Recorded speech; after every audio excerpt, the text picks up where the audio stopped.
அண்மை செய்தியாக பார்த்து வருகிறோம். காஞ்சிபுரம் மாமன்ற கூட்டத்தில் திமுக அதிமுக கவுன்சிலர்கள் இடையே கடும் வாக்குவாதம் ஏற்பட்டுள்ளது. இது தொடர்பான கூடுதல் விவரங்களை வழங்குவதற்காக எமது செய்தியாளர் பூபாலன் இணைப்பில் இருக்கிறார். வணக்கம் பூபாலன், விரிவான விவரங்களை பதிவு செய்யலாம். வணக்கம் ரூபி. காஞ்சிபுரம் மாநகராட்சியில் மாதாந்திர மாமன்ற கூட்டமானது இன்று காஞ்சிபுரம் அண்ணா அரங்கில் மாமன்ற கூட்டமானது நடைபெற்று வருகிறது.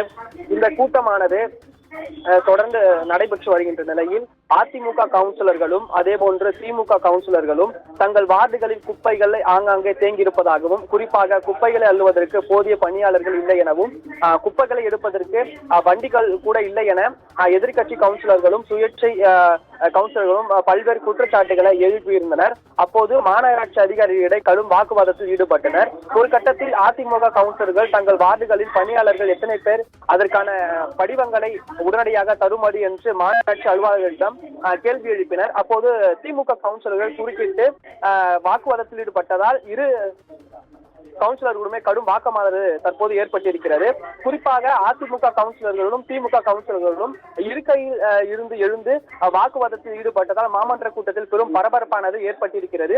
இதுக்கு குறிப்பாக மாநகராட்சியில் இருக்கக்கூடிய குப்பைகளின் தொல்லையை உடனடியாக அகற்ற வேண்டும், அதற்கு நடவடிக்கை எடுக்க வேண்டும் என மாநகராட்சி மேயர் மாநகராட்சி அலுவலர்களுக்கு உத்தரவிட்டிருக்கிறார்.